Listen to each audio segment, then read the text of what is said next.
Hello दोस्तों, my YouTube channel N math class में आपका स्वागत है। हम पढ़ रहे हैं परसेंटेज में आपको हम टाइप 3 तक पढ़ा चुके हैं। आज के क्लास में हम आपको टाइप 4 को पढ़ाने वाले हैं। टाइप 4 में कैसे कैसे सवाल पूछे गए हैं वो हम सारे सवाल को लेके आए हुए हैं। आप बोर्ड पर सवाल देख रहे होंगे। इस प्रकार के जितने भी एग्जाम में सवाल पूछेंगे वो हम सारे सवाल को करेंगे। अगर आप प्रैक्टिस बनाते होंगे तो ऐसे सवाल आपको जरूर देखे होंगे। तो इसको बनाने का सबसे हम शॉर्टकट तरीका बताएंगे। क्या सबसे बेस्ट अप्रोच होगा वो आप देखेंगे तो 100% आप ऐसे सवालों को 1 सेकेंड में इसका आंसर दे पाएंगे। तो आइए अब हम शुरू करते हैं। देखिए, सवाल है चीनी के मूल्य में 33.1/3% वृद्धि हो जाने के कारण एक गृहिणी को अपनी खपत में कितने प्रतिशत की कमी कर देनी चाहिए जिससे कि उसका खर्च अपरिवर्तित रहे। तो पहले आपको हम समझाते हैं। देखिए, यहाँ पर ये 3 चीज है। यहाँ पर जो है ये 3 चीज है। सबसे पहले ये है प्राइस। यहाँ पर जो है ये प्राइस है। तो प्राइस जो है यहाँ पर मूल्य, प्राइस पी से हम इसको लिखेंगे। दूसरा है आपका ये कंजम्पशन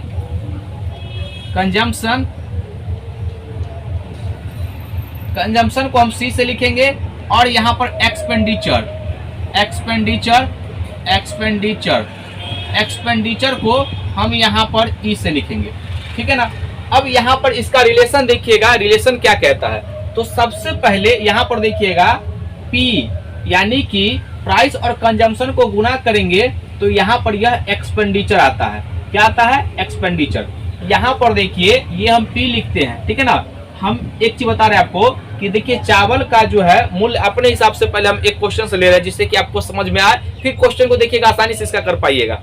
यहाँ पर मान लेते हैं चीनी का या चावल का मूल्य जो है ये 20 रुपया ये प्रति केजी है। ये 20 रुपया प्रति केजी है। ठीक है ना। ये 20 रुपया प्रति केजी है। लेकिन कुछ दिन के बाद जो है उस मार्केट में जो है उसका भाव बढ़ गया। तो अब जो है यहाँ वही चावल जो है अब मिलता है 25 रुपया प्रति केजी। 25 रुपया ये प्रति केजी। ठीक है ना। तो यहाँ पर देखिएगा आपको कहेगा सवाल में कि यहाँ पर एक्सपेंडिचर जो है वह अपरिवर्तित रहे, यानी कि हमको इतना ही मात्रा खरीदना है जिससे कि मेरा खर्च जितना पहले था उतना ही अभी होना चाहिए। तो इसके लिए बताइए यहाँ पर खर्च में तो कोई परिवर्तन नहीं हुआ, जिसको हम जो कहते हैं छोड़ देंगे। लेकिन कंजम्पशन कितना करना पड़ेगा यही हमको पता करना है। तो कभी कभी कंजम्पशन का आपको रियल वैल्यू भी दे सकता है, कभी यहाँ पर आपको ये प्रतिशत में पूछेगा। यही 2 प्रकार से पूछा जाता है। तो यहाँ पर देखिएगा जब हम इसका रेशियो लेंगे तो अनुपात में तो ये सब कट जाता है। जो कॉमन होगा उसको भी काट लेंगे। देखिए यहाँ पर तो 5 चौका 20 और 5 25, ये कितना आ गया? 4। ये 4:5 आएगा। लेकिन यहाँ पर कहा है खर्च में कोई परिवर्तन नहीं। तो एक चीज बताइए, यहाँ पर खर्च पहले मान लीजिए 1 था तो अभी पहले 1 था तो अभी भी तो 1 ही है ना। तो हमको कंजम्पशन कैसे आएगा? ये दोनों का यानी प्राइस और कंजम्पशन का गुणनफल आता है खर्च। ठीक है ना। प्राइस और कंजम्पशन का गुणनफल आता है खर्च। अब बताइए हमको खर्च मालूम करना, ये कंजम्पशन मालूम करना है तो इसको बट्टा में भाग देंगे तो यहाँ पर क्या ये 1/4 नहीं आ जाएगा? 1/4 आएगा ना। फिर यहाँ पर देखिए इसको भाग देंगे तो क्या ये 1/5 नहीं आएगा? अब इसको हम अनुपात कर लेंगे। जब अनुपात करेंगे इसके हर के एलसीएम से गुना करेंगे तो ये कट के 4 5 आ जाएगा। यहाँ 5 अनुपात कितना आ जाएगा? यहाँ पर ये 5 अनुपात ये 4 आ जाएगा। तो यहाँ पर हम क्या देखे कि देखिए प्राइस का जो प्राइस का रेशियो था 4:5 वही पलट करके 5:4 हो गया। क्यों? क्योंकि यहाँ पर कहा है खर्च अपरिवर्तित रहे। अगर खर्च अपरिवर्तित नहीं कहेगा तो कुछ और वैल्यू आ सकता है। ठीक है ना। तो खर्च का आपको रेशियो देगा, चाहे परसेंटेज मान देगा। तो यहाँ पर देखिएगा अब हम चेक कर सकते हैं कि मेरा जो है कितना हम कमी कर दिए। तो कमी 1 कर दिए। अब कितना परसेंट का? तो हमेशा इनिशियल से इसको तुलना करते हैं, परसेंट बदलने के लिए 100 से गुना कर देंगे, काटेंगे तो कितना आ जाएगा? 20। यानी कि 20% जो है हम कमी कर दिए हैं। अब देखिए यहाँ पर डायरेक्ट इसका हम आंसर लिख पाएंगे। देखिए अब कहा मूल्य, तो ये देखिए यहाँ पर प्राइस जो है ये प्राइस जो है कितना है? 33 सही 1/3%। इसका मान होता है 1/3। जब आप परसेंटेज का मेरा 1 से लेकर के कंप्लीट वीडियो देखिए, सारा चीज आपको पता चल जाएगा। तो यहाँ पर पहले का प्राइस 3 था, नीचे वाले को हम इनिशियल प्राइस मानते हैं। अब जो है वृद्धि कहेगा तो जोड़ेंगे, कमी कहेगा तो ये माइनस करेंगे। तो वृद्धि कहा है तो नीचे वाला इसमें जोड़ देंगे तो कितना आ जाएगा? ये 4 आ गया। तो बताइए यहाँ पर कहा है खर्च अपरिवर्तित रहे। जब खर्च अपरिवर्तित कहेगा तो क्या होगा, ये जो डायरेक्ट इसका रिवर्स कर देंगे तो कंजम्पशन क्या हो जाएगा, ये 4:3 हो जाएगा। देख रहे हैं यहाँ पर ना कैसे खर्च अपरिवर्तित है, तो कैसे ये जो रेशियो पलट गया प्राइस का। अगर प्राइस का रेशियो देगा तो कंजम्पशन का आएगा उसका रिवर्स, अगर कंजम्पशन का देगा तो रिवर्स किसका आएगा, प्राइस का। ये बात आप ध्यान रखिएगा, ठीक है ना। तो अब देखिए यहाँ पर कितना का इसमें कमी हो गया, तो यहाँ पर जो कमी आ गया 1 का, ये हमेशा इनिशियल से तुलना करेंगे और परसेंट में बदलने के लिए 100 से मल्टीप्लाई करेंगे, ठीक है। ये परसेंट आ जाएगा, काटेंगे 4 से तो ये 25, यानी कि 25% जो है ये क्या करना पड़ेगा, कमी करना पड़ेगा खपत में। तो इसका आंसर हो जाएगा ऑप्शन यहाँ पर ये बी हो जाएगा। हम पूरा प्रयास करें समझने का, हम पूरा प्रयास किया आपको समझाने का। आप इस वीडियो को बार बार देखिए, 100% आपको समझ में आएगा। अगला सवाल, ये दूसरा नंबर है, आइए इसको बनाते हैं। सवाल है, चावल के मूल्य में 16.3% की कमी हो जाने के कारण उपभोक्ता को अपनी खपत में कितने प्रतिशत की वृद्धि करनी होगी जिससे कि खर्च में कोई परिवर्तन न हो। तो यहाँ पर देखिए सेम हम उसी प्रकार के सवाल लिए हैं जिससे कि आपका सारा कॉन्सेप्ट क्लियर हो जाए। अब हम इसको डायरेक्ट करेंगे, देखिए कोई समझ नहीं लगेगा। सबसे पहले इसका आपको 16.2% का मान आपको पता होना चाहिए। यहाँ पर देखिए 16.2% का मान जो होता है ये 1/6 होता है। तो ये किसका रेशियो दिया गया है, ये आपका प्राइस का यानी मूल्य का। तो ये जो है प्राइस यानी मूल्य जो है ये 6, पहले प्रारंभ में 6 था लेकिन अब करा कमी हो गया तो ऊपर वाला घटा लेंगे तो अब कितना हो जाएगा, ये 5 हो जाएगा।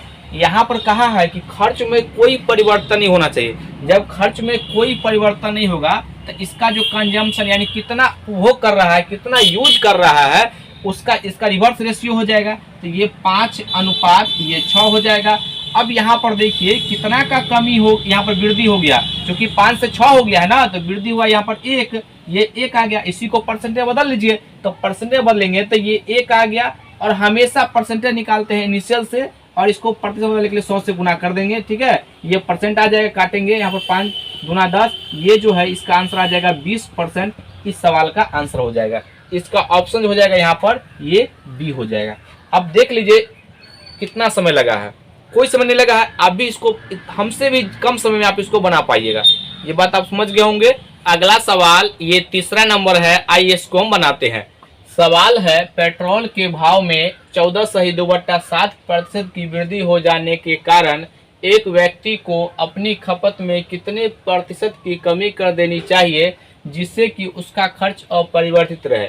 यहाँ पर सवाल थोड़ा लंबा लिखा हुआ है लेकिन इसका कोई मतलब नहीं है, बस आप इसको पढ़िए। यहाँ पर ये जो है मूल्य को पकड़िए, ठीक है ना, एक बार सवाल को तो पढ़ना है। अब बताइए यहाँ पर ये जो है ये 14.2% है, इसका वैल्यू कितना होगा, तो यहाँ पर 1/7 इसका फ्रैक्शन वैल्यू होगा, ठीक है ना। 1498 100/7% है, नीचे 100 2 0 कट जाएगा तो 1/7। अब यहाँ पर ये जो है मूल्य जो प्राइस है, ठीक है ना, तो प्राइस देखिए यहाँ पर ये प्रारंभिक में 7 था लेकिन अब कितना हो गया, कुछ कहा वृद्धि हो गया, तो वृद्धि हो गया है तो 7 में 1 जोड़ेंगे तो कितना हो जाएगा, ये 8 हो जाएगा। अब बताइए यहाँ पर खर्च कहा है अपरिवर्तित रहे तो कंजम्पशन रिवर्स हो जाएगा, तो इसका जो कंजम्पशन हो जाएगा, ठीक है, ये 8:7 हो जाएगा। अब कितने का यहाँ पर कमी हो गया है, तो यहाँ पर 1 का, तो इसका जो है परसेंटेज कमी निकालेंगे तो 1/8 और गुना 100, ठीक है ना। काटिए यहाँ पर 4 से काटेंगे, 4 दूना 8, ये 25 और 2 से भाग देंगे तो कितना हो जाएगा, यहाँ पर 12.5 यानी 12.5% जो है इस सवाल का आंसर हो जाएगा। यहाँ पर ऑप्शन क्या है, ये आपका बी हो जाएगा। क्या ये बात आप समझ गए होंगे। अगला सवाल, ये चौथा नंबर है, आइए अब हम इस सवाल को बनाते हैं। सवाल है, यदि पेट्रोल की कीमत को 30% बढ़ा दिया जाए तो कितना लीटर उपभोग कम करना होगा ताकि उसका खर्च अपरिवर्तित रहे यदि प्रारंभिक उपभोग 104 लीटर हो। अब यहाँ पर देखिएगा हमसे रियल वैल्यू पूछ लिया है, तो कैसे बनाएंगे। सबसे पहले ये 30% है, तो यहाँ पर ये तो प्राइस का रेशियो दिया, ये प्राइस का परसेंटेज में दिया गया है, तो ये जो 30% है तो ये परसेंट हटेगा तो नीचे 100 आएगा, ठीक है ना, और ये 0 से 0 कट जाएगा, तो यानी कि ये 3 कितना आ गया, ये 3/10 आ गया। ये प्राइस का जो है भिन्न के रूप में आ गया, तो नीचे वाले को हम हमेशा इनिशियल वैल्यू मानते हैं। तो ये जो प्राइस का जो रेशियो होगा ये 10, ये प्रारंभिक में 10 था लेकिन अब करा वृद्धि हो गया, तो ऊपर में क्या वृद्धि होगा तो जोड़ेंगे, कमी होगा तो घटाएंगे, तो वृद्धि का है तो 10 से बढ़कर कितना हो गया, ये 13 हो गया। अब बताइए यहाँ पर कहा है खर्च अपरिवर्तित है, जब खर्च अपरिवर्तित बदलेगा नहीं तो हम हमेशा क्या करेंगे, प्राइस का उल्टा कर देंगे, रिवर्स कर देंगे। किसका, ये कंजम्पशन के लिए, ठीक है ना। कंजम्पशन जो हो जाएगा आपका ये 13 से कितना हो जाएगा, 13 से 10 हो जाएगा। अब यहाँ पर देखिए सवाल कहा है, ये जो प्रारंभिक में 13 जो हम खपत करते हैं ये अनुपात के रूप में, लेकिन आपको रियल वैल्यू 104 लीटर दिया गया है। तो बताइए यहाँ पर ये जो 13 का मान है, ये 13 का मान कितना, ये 104 लीटर है, 104 लीटर। तो यहाँ पर हम 1 का मान निकालेंगे तो 1 का मान कितना हो जाएगा, 104 लीटर बट्टा कितना 13। हमसे पूछा है कि कितना कम करना होगा जिससे कि खर्च पर कोई प्रभाव न पड़े, यानी उपभोग पर कोई प्रभाव न पड़े। तो देखिए यहाँ पर ये पहले 13 करता था लेकिन अब 10 कर रहा है, क्यों, क्योंकि इसका मूल्य बढ़ गया इसलिए। तो कितना कम करना होगा, तो यहाँ पर जो हमको 3 कम करना होगा, तो 3 से इधर जो है गुना कर देंगे, ये इधर, ठीक है ना। अब इसको काटिए, 13 8 104। अब यहाँ पर 8 को 3 से गुना करेंगे तो 8 3 24, यानी कि हमको 24 लीटर जो है कम करना पड़ेगा। और ये इस सवाल का आंसर जो है ऑप्शन ए हो जाएगा। क्या ये बात आप समझ गए होंगे? हम उम्मीद करते हैं कि आपको हम अच्छे तरीके से समझा पाए होंगे। तो वीडियो आपको अच्छा लगे तो इसको लाइक करना है, सब्सक्राइब करना है और अपने दोस्तों में जरूर शेयर कीजिएगा।